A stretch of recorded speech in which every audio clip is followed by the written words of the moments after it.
Dilesh T വ്ലോഗിൻ്റെ പുതിയ വീഡിയോയിലോട്ട് ഏവർക്കും സ്വാഗതം. ഞാനിപ്പോൾ ഉള്ളത് കാന്തല്ലൂരാണ്. ഇന്നത്തെ യാത്ര കാന്തല്ലൂരെ ഏറ്റവും പ്രധാനപ്പെട്ട ടൂറിസ്റ്റ് കേന്ദ്രമായ ഭ്രമരം വ്യൂ പോയിന്റിലേക്കാണ്.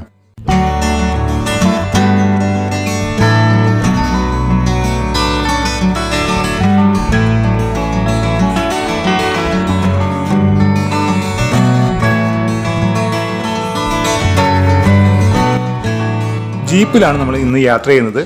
കാന്തല്ലൂരിൽ നിന്ന് നിരവധി ജീപ്പ് സർവീസ് ഉണ്ട് ഭ്രമരം വ്യൂ പോയിന്റിലേക്ക്. നമ്മൾ ജീപ്പ് വിളിക്കാൻ തന്നെ കാരണം കുറച്ച് കഴിഞ്ഞാൽ അവിടത്തേക്ക് ഓഫ് റോഡാണ്.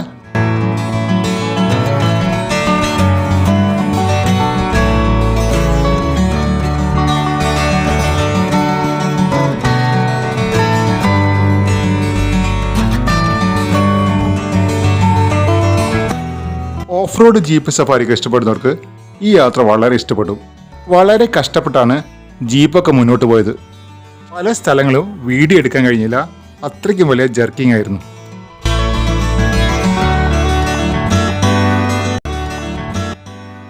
നമ്മളങ്ങനെ ഭ്രമരം വ്യൂ പോയിന്റ് എൻട്രൻസ് എത്തിയിരിക്കുകയാണ്. ഇവിടെയാണ് അതിൻ്റെ എൻട്രൻസ് വരുന്നത്. ഇവിടെ ചെറിയൊരു ചാർജ് ഉണ്ട്. ഇവിടെ എൻട്രി ഫീ 20 രൂപ എന്നാണ് കാണുന്നത്.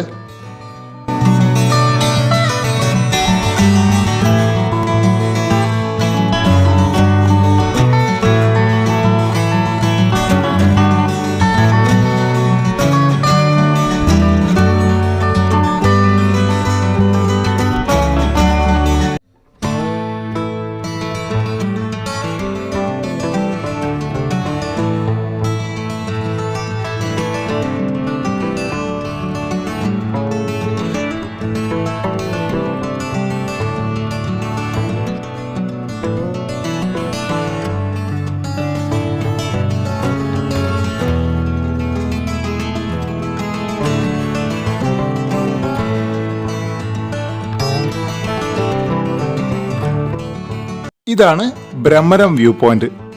ഇതിൽ അടിപൊളി സ്ഥലം കേട്ടോ. മോഹൻലാൽ ചിത്രമായ ഭ്രമരം എന്ന ഫിലിം ഇവിടെ നിന്നാണ് ഷൂട്ട് ചെയ്തത്. അതിനുശേഷമാണ് ഈ സ്ഥലത്തിന് ഭ്രമരം വ്യൂ പോയിന്റ് എന്ന് പേര് വന്നത്. മുൻപ് ഈ സ്ഥലം അറിയപ്പെട്ടിരുന്നത് കാന്തല്ലൂർ വ്യൂ പോയിന്റ് എന്ന പേരിലായിരുന്നു.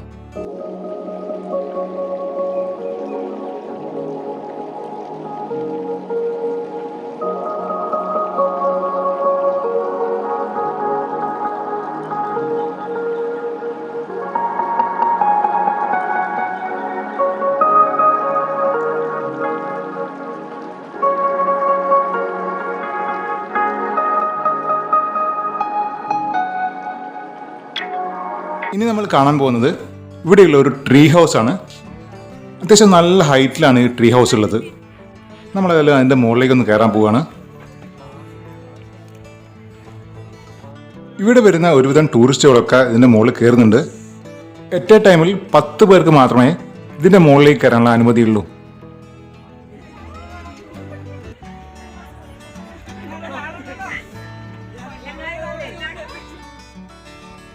വളരെ സാഹസ്യമായിട്ട് നമ്മളങ്ങനെ ട്രീ ഹൗസിൻ്റെ മുകളിൽ എത്തിയിരിക്കുകയാണ്.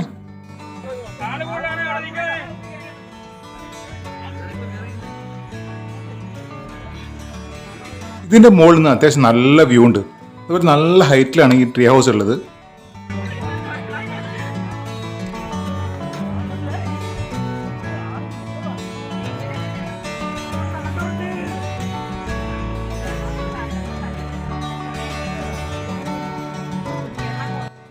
ട്രീ ഹൗസിൻ്റെ മുകളിൽ നമുക്ക് കാന്തല്ലൂരിൻ്റെ ഭംഗി ആസ്വദിക്കാൻ കഴിയും. അത്യാവശ്യം നല്ല ബ്യൂട്ടിഫുൾ ആയ ഒരു സ്ഥലമാണിത്. നല്ല പച്ചപ്പൊക്കെ ഉള്ള നല്ലൊരു പ്രദേശമാണിത്.